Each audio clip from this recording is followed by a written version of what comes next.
প্রশান্তির নীর বানিয়ে রাখা। কি বানিয়ে রাখা? প্রশান্তির নীর। স্ত্রী হওয়া উচিত এমন যাকে দেখলে স্বামীর চোখ জুড়ায়, স্বামীর প্রাণ জুড়িয়ে যায়, স্বামীর হৃদয়টা ঠান্ডা হয়ে যায়, ঠিক কিনা? আর স্ত্রীর দিকে তাকালে যদি মেজাজ গরম হয়ে যায়, মেজাজ খিটখিটে হয়ে যায়, ঝামেলা আছে না নাই? ঝামেলা আছে। এজন্য মেহেরবানি করে আমাদের বোনরা যারা এমন কোন কাজ করবেন না স্বামীর মেজাজকে খিটখিটে করে দেয়, কারণ আল্লাহ তাআলা আপনাদেরকে তৈরি করেছে লিতাসকুনু ইলাইহা, স্বামী আপনার কাছে গেলেই যেন তার হৃদয়টা প্রশান্ত হয়ে যায়, ঠিক কি না?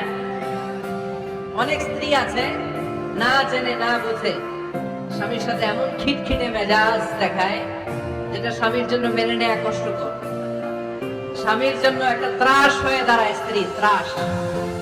অনেক স্বামী আছে স্ত্রীর এরকম আচরণের কারণে, অতিরিক্ত প্রেসার ক্রিয়েট করার কারণে স্ত্রীদেরকে ভয় পায়।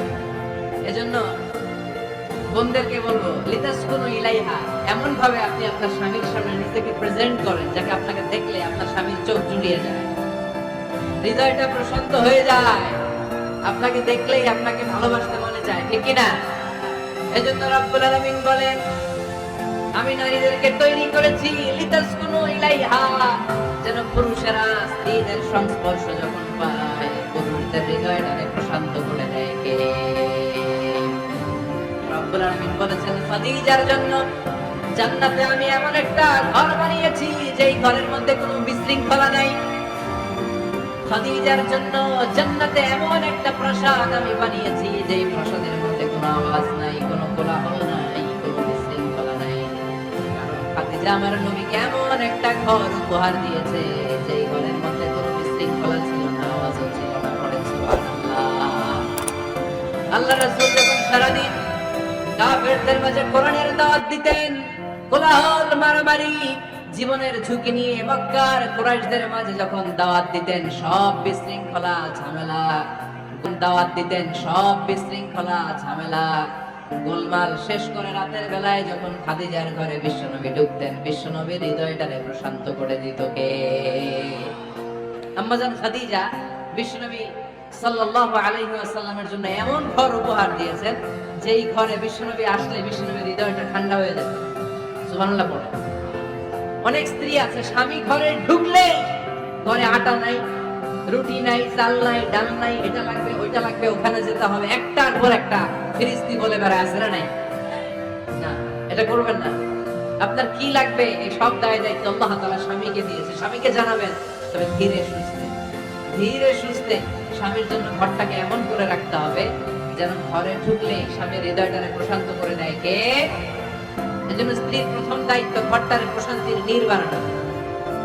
একটা সুখী দাম্পত্য জীবনের জন্য স্ত্রীর 2 নাম্বার দায়িত্ব হচ্ছে স্বামীকে ইন্সপায়ার করা, স্বামীকে সাহস জোগানো, পিছন থেকে ড্রাইভিং পুশের মতো কাজ করা। কারণ স্বামীকে যখন স্ত্রী সাহস যোগায় স্বামীর সাহস বেড়ে যায়, ঠিক কিনা? আল্লাহর হাবিব সাল্লাল্লাহু আলাইহি ওয়াসাল্লামের কাছে কোরআনের আয়াত নাযিল হলো ইকরা বিসমি রাব্বিকাল্লাযী خلق الإنسان من علق اقرأ وربك الأكرم الذي علم بالقلم علم الإنسان ما لم يعلم الله أكبر সূরাতুল আলাকের 5 আয়াত হেরা গুহায় যখন নাযিল হয়ে গেল, বিশ্বনবী সাইয়েদনা জিবরাইলকে নিয়ে চাকরি করতে দেখলেন, পা থেকে মাথা পর্যন্ত দেখে বিশ্বনবী ভয় পেয়ে গেলেন। বিশ্বনবী সাল্লাল্লাহু আলাইহি ওয়াসাল্লামের হৃদয় কাঁপতে আরম্ভ করলো। কোরআনের 5 আয়াত নিয়ে হেরা গুহা থেকে বিশ্বনবী আম্মাজান খাদিজাতুল কুবরা রাদিয়াল্লাহু তাআলা আনহার কাছে চলে আসলেন। এসে ডেকে বললেন, খাদিজা জাম্মিলুনি জাম্মিলুনি, কম্বল দিয়ে তুমি আমারে চাপা দাও, আমার ভয় লাগছে, মনে হয় আমি বাঁচবো না। আম্মাজান খাদিজা বললেন, কি হয়েছে আপনার? বিশ্বনবী বললেন, বিশাল বড় একটা লোক কোরআনের 5 আয়াত নিয়ে এসেছে।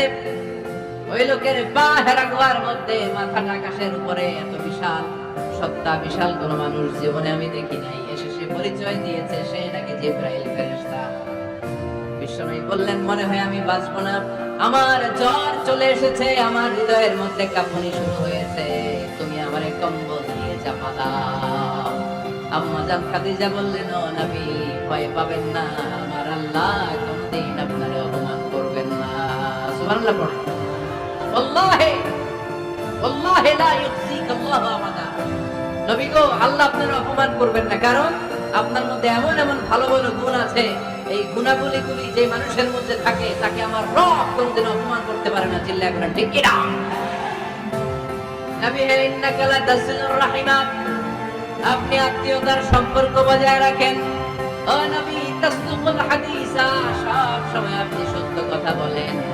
ওয়া তাহমিলুল কাল্লা, আপনি মানুষের বোঝা টেনে দেন। ওয়া তাকসিবুল মা'দুমা, যার উপার্জন করার কেউ নাই, নিজে গায়ে খেটে আপনি তার উপার্জন করে দেন। ওয়া তুঈনু আলা নাওয়াইল হক, সত্য যেখানে বিপন্ন সেখানে আপনি সাহসী সৈনিকের মতো দাঁড়িয়ে যান। সুবহানাল্লাহ। নবী, আপনি ভয় পাবেন না, কারণ আপনি এমন অসাধারণ ব্যক্তিত্ব, এমন জনকল্যাণমূলক কাজের আঞ্জাম আপনি দেন, এরকম লোককে আল্লাহ কখনো অপমান করতে পারে? আপনি চালিয়ে যান, আপনাকে থামানোর মতো অপশক্তি গোটা বিশ্বে দ্বিতীয়টা নাই। চিল্লায় বলেন ঠিক কি না? বিশ্বনবীকে সাহস জুগিয়েছেন, এরকম সাহস জোগানোর মতো স্ত্রী আমাদের দরকার আছে না নাই? বিশ্বনবী সারাদিন বাইরে যখন কাফের মুশরিকদের অত্যাচার অনাচার সহ্য করে ঘরে আসতেন, আম্মা জান আয়েশা এমন সাহসিকতার বাণী শোনাতেন, এমন মোটিভেশন শোনাতেন, এমন ইন্সপায়ারেশন দিতেন, বিশ্বনবী সারাদিনের সব দুঃখ কষ্ট ভুলে গিয়ে এর পরের দিনের দাওয়াতি কাজের জন্য নতুন করে এনার্জি ফিরে পেতেন। চিল্লায় পড়েন আল্লাহু আকবার। এজন্য স্ত্রীর 2 নাম্বার কাজ হচ্ছে স্বামীকে সাহস যোগানো। 2 নাম্বার কাজ কি? স্বামীকে সাহস যোগানো, স্বামীকে সাপোর্ট দেয়া। স্ত্রীর 3 নাম্বার কাজ হচ্ছে স্বামীর ডাকে সাড়া দেয়া। কি দেয়া? স্বামী যদি স্ত্রীর সঙ্গ পেতে চায়, স্ত্রীর ওই ডাকে সাড়া দিতে হবে। রাতের বেলা স্বামী যদি স্ত্রীর সঙ্গ চায়, আর স্ত্রী যদি সঙ্গ না দিয়ে চলে যায়, ফজর পর্যন্ত স্ত্রীর উপর আল্লাহর ফেরেশতারা লানত দিতে থাকে। চিল্লায় পড়েন নাউযুবিল্লাহ। তবে হ্যাঁ, ভ্যালিড যদি কোনো কজ থাকে, ভ্যালিড কজ, অসুস্থতা, অন্যান্য কমপ্লেক্সিটি যদি থাকে, সেটা ভিন্ন ব্যাপার। কিন্তু ইগোর কারণে, ইগো, মেজাজ দেখিয়ে, রাগ দেখিয়ে কোনো বোন যদি স্বামীর আহ্বানে সাড়া না দিয়ে মুখ ফিরিয়ে চলে যায়, ফজর পর্যন্ত আল্লাহর ফেরেশতারা ওই মহিলার উপর লানত দিতে থাকে। আওয়াজ করে পড়তে হবে নাউযুবিল্লাহ। আবার বিষ্ণু বলেছেন, খবরদার, রমজান ছাড়া কোন নফল রোজা কোন স্ত্রী যদি রাখতে চায়, নফল রোজা রাখার আগে স্বামীর কাছ থেকে যেন সে অনুমতি নিয়ে নেয়। নফল রোজা, আওয়াজ করে বলেন কি রোজা? ফরজ রোজা না। দিনের বেলা যেহেতু রোজা রাখতে হয়, কোন নারী, কোন যুবতী নারী, বয়স্ক নারীদের কথা বলি, কোন যুবতী নারী যদি নফল রোজা রাখতে চায়, সে তার স্বামীর পারমিশন নেবে। কারণ হয়তো স্বামী দিনের বেলা স্ত্রীর সঙ্গ চেতে পারে, ঠিক কিনা? এজন্য স্বামীর কাছ থেকে পারমিশনের দরকার আছে না নাই? দাম্পত্য জীবনকে সুখময় করতে হলে একজন স্ত্রীর 4 নম্বর দায়িত্ব হচ্ছে নিজের সতীত্বের হেফাজত করা। 5 নম্বর দায়িত্ব হচ্ছে স্বামীর সম্পদের হেফাজত করা। সাইয়েদনা আবু সুফিয়ান রাদিয়াল্লাহু তাআলা আনহু ছিলেন খুব কৃপণ মানুষ, বিষ্ণু ইসলামের শ্বশুর। সেই বুখারীতে এসেছে, ওনার স্ত্রী এসে আল্লাহ রাসূল সাল্লাল্লাহু আলাইহি ওয়াসাল্লামের কাছে বলেন, ইয়া রাসূলুল্লাহ, ইন্না আবু সুফিয়ান রাজুলুন শাহী। আল্লাহ রাসূল, আবু সুফিয়ান খুব কৃপণ মানুষ, আমার আর আমার সন্তানদের খরচের জন্য যে টাকা পয়সা লাগে আমার স্বামী দেয় না। এখন আমার স্বামীর অনুমতি ছাড়া সিন্ধুক থেকে টাকা নেয় আমার জন্য জায়েজ কিনা? আল্লাহর হাবিব বললেন, হ্যাঁ, স্বামী যদি কৃপণ হয় তাহলে ফ্যামিলির খরচের জন্য যতটুকু দরকার অতটুকু নিতে পারবো, এটাকে ক্ষমা করে দিবে কে? আমাদের অনেকের মধ্যে অনেক কৃপণ লোক আছে না নাই? এই কৃপণ লোক যদি থাকে, আপনার অনুমতি ছাড়াও ভাবি আপনার পকেট থেকে টাকা নিতে পারে। কৃপণ যারা, তাদের পারমিশন ছাড়া পকেট থেকে, আলমারি থেকে টাকা নিয়ে যতটুকু দরকার ফ্যামিলির ততটুকু খরচ করা যাবে, অতিরিক্ত খরচ করা যাবে না। 6 নম্বর দায়িত্ব হচ্ছে ছেলে মেয়েদেরকে দেখাশোনা করা, ছেলে মেয়েদেরকে বুকের দুধ খাওয়ানো। অনেক মা আছে ছেলে মেয়েদেরকে বুকের দুধ খাওয়াতে চায় না, আছে না নাই? হ্যাঁ, ডানু খাওয়ায়, ডানু। আর কি খাওয়ায়? হ্যাঁ, মিল্কভিটা আর নিডো, নেসলে, সেরেলাক আর বায়োমিল। অনেক নাম জানেন তো আপনারা। মেডিকেয়ার। তো এই বুকের দুধ খাওয়াতে চায় না অনেক মায়েরা। আপনার বুকের দুধের মধ্যে বাচ্চাদের জন্য আল্লাহ রাব্বুল আলামিন ন্যাচারাল ভ্যাকসিন দিয়ে দিয়েছেন। চিল্লায় পড়েন সুবহানাল্লাহ।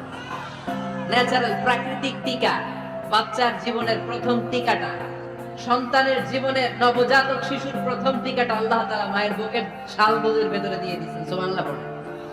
টিকাগুলো তো বাজার থেকে কিনতে হয়, প্রথম টিকাটা আল্লাহ ফ্রি দিয়ে দিয়েছে। সুবহানাল্লাহ পড়বেন না? এজন্য রাব্বুল আলামিন বলেন والوالدات يرضعن أولادهن حولين كاملين لمن أراد أن يتم الرضاعة দুনিয়ার প্রতিটা মায়ের উচিত টানা 2 বছর তাদের সন্তান সন্ততিদেরকে দুধ খাওয়ানো। কয় বছর? আওয়াজ করে বলতে হবে, কয় বছর? মায়ের বুকের দুধ যে ছেলেগুলো খায় না, এদের ব্রেনের গ্রোথ হয় না। এগুলো হয় বলদা নাম্বার 1। কি হয়? বলদা নাম্বার 1। ফার্মের মুরগির মতো এগুলা। ফার্মের মুরগি দেখছেন? হ্যাঁ, ফার্মের মুরগি দেখবেন যে দোকানে যখন কিনতে যাবেন, এটা নিয়ে যেখানে ওজন করে ওইখানে বসা রাখলে ওইখানেই বসে থাকে, আধা ঘন্টায় উঠবে না, এটা বসেই থাকে। আর গ্রামের মুরগি দেখছেন, দেশি মুরগি, ধরতে পারবেন এটারে? খবর আছে, খান চুলায় ছাড়বে। মায়ের বুকের দুধ যেগুলা খায় এগুলা দেশি মুরগির মতো, আর এই নিডু খায় যেগুলো, এগুলো 1 নাম্বার বলদা হয়, আর ফার্মের মুরগির মতো হয়। ঠিক কিনা? উদাহরণটা দিলাম এই জন্য, আপনার সন্তানের ভবিষ্যতের কথা বোঝানোর জন্য উদাহরণটা দিয়েছি। বুকের দুধ খাওয়াবেন, এর মধ্যে আল্লাহ তাআলা এমন নিউট্রিশন, পুষ্টিগুণ দিয়ে মায়ের বুকের দুধকে আল্লাহ তাআলা সমৃদ্ধ করেছে। বাচ্চার ব্রেইনের গ্রোথ হয়, বাচ্চার হাড্ডিগুলো খুব শক্ত হয়, সে ইনফিরিয়রিটি কমপ্লেক্সে ভোগে না, হীনমন্যতায় ভোগে না। জীবনের যেখানেই যাবে সেখানেই সে হবে সফল। চিল্লায় বলেন ঠিক কি না? অনেক মা আছে বুকের দুধ খাওয়াতে চায় না, টানু খাওয়ায়, নিনু খাওয়ায়, আবার নিজেদের কাজের জন্য ব্যস্ত, ছেলে মেয়েদেরকে সময় দেয় না। আছে না নাই? নারীরা চাকরি করতে পারবে, হেজাব করে নিজেকে পর্দার মধ্যে রেখে শিক্ষকতা করতে পারবে, ডাক্তারি করতে পারবে, সব পেশায় তারা যেতে পারবে, নিজেদেরকে পর্দার মধ্যে রেখে হেজাব পরে সব জায়গায় যেতে পারবে। কিন্তু সন্তানদেরকেও দেখাশোনার দরকার আছে না নাই? অনেক মায়েরা নিজেরা থাকে চাকরিতে আর ছেলে মেয়েদেরকে দিয়ে রাখে কাজের মেয়ের কাছে। আছে না নাই? মনে রাখবেন, আপনি যদি অফিসে চাকরিতে ব্যস্ত থাকেন আর ছেলে মেয়ে যদি কাজের মেয়ের কাছে মানুষ হয়, তাহলে ছেলে মেয়ে আপনার আচরণ পাবে না, সে কাজের মেয়ের বুয়ার আচরণ পেয়ে পেয়ে বড় হবে। চিল্লায় বলেন ঠিক কি না? এক একটা নারীকে আল্লাহ তাআলা এক একটা ফ্যামিলির ম্যানেজিং ডাইরেক্টর বানিয়ে দিয়েছে। A woman is an MD of a family. একজন নারী একটা ফ্যামিলির ম্যানেজিং ডাইরেক্টর। এখানে অনেক কাজ আছে মিয়া। এখানে তার ফুড ম্যানেজমেন্ট এনশিওর করতে হবে, এখানে অনেক ডিপ্লোমেসি জানা লাগে। একজন নারীকে ফ্যামিলিতে টিকে থাকতে হলে কূটনীতি লাগে, শাশুড়ির সাথে বউয়ের ঝগড়া আছে না নাই, ম্যানেজ করতে হয়। একান্নবর্তী ফ্যামিলি হলে স্বামীর ভাই বোন এদের মন মানিয়ে চলতে হয়, পুরো ঘরটাকে হ্যান্ডেল করতে হয়। এখানে আছে ফুড ম্যানেজমেন্ট, এখানে আছে ক্লিনিং ম্যানেজমেন্ট, এখানে আছে ডিপ্লোমেসি। পুরো ঘরের মধ্যে তো বিশাল একটা অফিস। এই কাজ ফেলে দিয়ে মহিলারা বাইরে ঘুরে বেড়ান না, ফ্যামিলি সামলান। আপনি যদি কর্মঠ হন তাহলে আপনার ফ্যামিলির মধ্যে বরকত দিয়ে এটাকে সমৃদ্ধ করে দিবে কে? তাহলে সুখী দাম্পত্য জীবনের 6 নম্বর ফর্মুলা হচ্ছে ছেলে মেয়েদেরকে সময় দেন। ছেলে মেয়েদেরকে সময় দেন। Spending money, spending time is more important than spending money for children. ছেলে মেয়েদের জন্য টাকা ব্যয় করার চেয়ে ছেলে মেয়েদের সাথে সময় ব্যয় করা বেশি গুরুত্বপূর্ণ। ঠিক কিনা? এমন অনেক ফ্যামিলি আছে আমি দেখেছি যে বাবাও চাকরিজীবী, মাও চাকরিজীবী। আছে না নাই? হয় ডে কেয়ারে না কাজের বুয়ার কাছে মানুষ হইতেছে। বাবা মারা যখন সকালে অফিসের জন্য বের হয় তখনও ছেলে মেয়ে ঘুমায়, আবার রাতে যখন মিটিং সিটিং সব শেষ করে ঘরে আসে তখনও ছেলে মেয়েগুলো ঘুমায়। শুক্রবার ছাড়া বাবা মা ছেলে মেয়েদের দেখা নেই। এরকম ফ্যামিলি আছে না নাই? ঢাকাতে পারিবারিক এই ক্রাইসিস, এই সংকটগুলো আমরা প্রায়ই শুনি। আল্লাহ তুমি আমাদের ফ্যামিলিগুলোরে বরকতময় করো, আমাদের ফ্যামিলিতে যেন আমরা জান্নাতি ইমেজ উপভোগ করতে পারি, তুমি তৌফিক দান করো। আওয়াজ করে পড়বো আমিন।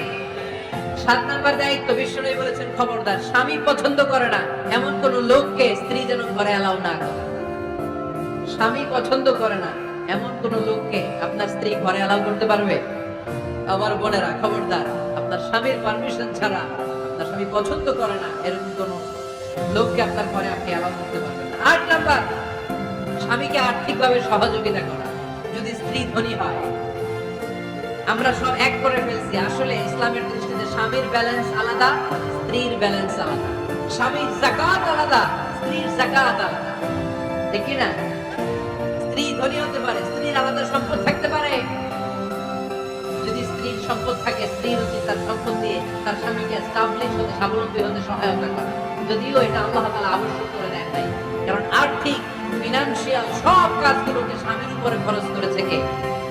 ফিনান্সিয়ালি 1 টাকা খরচ করা, 1 টাকার দায়ভার নেওয়া কোন স্ত্রীর উপরে আল্লাহ আবশ্যক করে নাই। তারপরেও স্ত্রী যদি ধনী হয়, স্ত্রীর যদি জায়গা জমি থাকে, সম্পদ থাকে, তাহলে স্ত্রীর উচিত তার স্বামীকে স্বাবলম্বী হতে সহযোগিতা করা, ঠিক কিনা? আমরা মডেল হিসেবে আম্মা জান খাদিজা রাদিয়াল্লাহু তাআলা আনহার জীবনের দিকে যদি তাকাই, তাহলে দেখবো উনি অনেক মহিয়সী, গরিয়সী একজন ব্যবসায়ী নারী ছিলেন। আম্মা জান খাদিজা রাদিয়াল্লাহু তাআলা আনহা ওনার ব্যবসায় স্টাফ হয়ে বিশ্বনবী ওনার সাথে পরিচিত হলেন। বিশ্বনবীর আমানতদারিতায় মুগ্ধ হয়ে আম্মা জান খাদিজা বিশ্বনবীর বিয়ের প্রস্তাব দিলেন। আম্মা জান খাদিজা রাদিয়াল্লাহু তাআলা আনহার সাথে বিশ্বনবীর যখন বিয়ে হয়ে যায়, বিয়ের পরে আম্মা জান খাদিজা বলেন, ও বিশ্বনবী, আমার যত সম্পদ আছে, আমার ব্যবসায়ের যত মালামাল আছে, যত সম্পদ আছে, সব আমি আপনার পায়ের সামনে এনে রেখে দিলাম। আপনি দিয়ে দিলাম, সব সম্পদ আপনার আমি দিয়ে দিলাম। আপনি ইচ্ছে মতো মানুষকে দান করতে পারেন, খরচ করতে পারেন, দাওয়াতি কাজে, মুসলিমদেরকে আজাদ করার কাজে আপনি ব্যয় করতে পারেন। আওয়াজ করে পড়েন আল্লাহু আকবার। আমাদের খাদিজাকে যদি আমরা মডেল হিসেবে ধরি, তাহলে প্রতিটা বোনের উচিত তাদের যদি অর্থ কড়ি থাকে, সম্পদ থাকে, স্বামীকে স্বাবলম্বী হতে ওই সম্পদ দিয়ে সাহায্য করার দরকার আছে না নাই? কথা বলেন না কেন? 9 নাম্বার, স্ত্রীর দায়িত্ব দাম্পত্য জীবনকে সুখময় করতে নিজেকে স্বামীর সামনে বিউটিফাই করে উপস্থাপন করা। নিজেকে বিউটিফাই করে, মেকআপ করে স্বামীর সামনে উপস্থাপন করা। আমি আমার মা বোনদেরকে বলবো, আপনারা নিজেদেরকে গুছিয়ে সাজিয়ে স্বামীর সামনে উপস্থাপন করা। অনেক বোনেরা আছে বাইরে যাওয়ার সময় পার্লারিং করে, মেকআপ করে, সুন্দর জামা কাপড় পরে বাইরে যায়, আর স্বামীর সামনে আসলে গোয়ার মতো থাকে। আছে না নাই? স্বামীর সামনে পচা জামা, ছিঁড়া জামা, চুলের মধ্যে নাই সুগন্ধি, নিজেকে গুছিয়ে রাখে না, সামনে রাখে না, কাজের বুয়ার মতো নিজেকে উপস্থাপন করে স্বামীর সামনে। আর বাইরে গেলে মেকআপ করে, পার্লারিং করে। দরকার ছিল উল্টা, বাইরে আপনি সাদা সিধা ভাবে যাবেন, বোরকা দিয়ে নিজেকে ঢেকে যাবেন। বাইরে যাওয়ার সময় কোন নারী পারফিউম ইউজ করে যেতে পারবে? নারীরা যত পারফিউম ইউজ করতে বলেছে আপনার বেডরুমে, আপনার স্বামীর সামনে, ঠিক না? স্বামীর সামনে পারফিউম ইউজ করে, নিজেকে উজাড় করে সাজান স্বামীর জন্য। এই প্রতিটা সাজুগুজুতে সওয়াব আছে না নাই? ইসলাম কতটা চেক এন্ড ব্যালেন্স, কতটা ভারসাম্যপূর্ণ জীবন ব্যবস্থা। খবরদার, নারীরা ডিওডোরেন্ট ইউজ করে বাইরে যেতে পারবে, যেটা সে তার আর্মপিটে ইউজ করে, কিন্তু ঝাঁঝালো পারফিউম বোরকার উপর দিয়ে মেরে কোনো নারী বাইরে যেতে পারবে? কথা বলেন। সুনানে নাসাইর হাদিস, আল্লাহর হাবিব বলেন, আইয়ুমা ইমরাআতিন ইস্তা'জারাত নাফসাহা ফামাররাত আলা কওমিন লিয়াজিদু রিহাহা ফাহিয়া জানিয়া। কোন নারী যদি তার জামার উপর দিয়ে পারফিউম মেখে পুরুষ লোকের দৃষ্টি আকর্ষণের জন্য ঘরের বাইরে বের হয়, যতটা পুরুষ তার চেহারার দিকে লোলুপ দৃষ্টি নিয়ে তাকাবে, ততটা পুরুষের সাথে জিনার গুনাহ মহিলার আমলনামায় তুলে দিবে কে? পারফিউম মেখে যদি কোনো নারী বের হয় এই উদ্দেশ্যে যে ছেলেরা আমাদের প্রতি আকৃষ্ট হবে, যতটা ছেলে তার দিকে তাকাবে, প্রত্যেকটা ছেলের সাথে জিনার গুনাহ আল্লাহ তাআলা এমনি তার আমলনামায় তুলে দিবেন। নাউজুবিল্লাহ পড়ুন। এজন্য খবরদার, নিজেকে সাজিয়ে গুছিয়ে স্বামীর সামনে উপস্থাপন, সাজিয়ে গুছিয়ে। অনেক স্ত্রীরা আছে ড্রাইভারের সাথে কথা বলার সময় মিষ্টি হাসি দিয়ে কথা, বাজারে শপিং করতে গেলে আসসালামু আলাইকুম ভাই, কেমন আছেন, কি সুন্দর, আসসালামু আলাইকুম। স্বামীর সামনে আসলে আর এই মিষ্টি কথাটা নাই। আসলে নাই, বাইরে তোমার চিকন গলায় কিসের আসসালামু আলাইকুম? হ্যাঁ, না, বাইরে আপনি আসসালামু আলাইকুম দিতে যাবেন, ছটপট করে কর্কশ ভাষায় কথা বলে শেষ। কেউ ফোন দিয়েছে, হ্যালো কে? স্বামীকে চায়, উনি বাসায় নাই,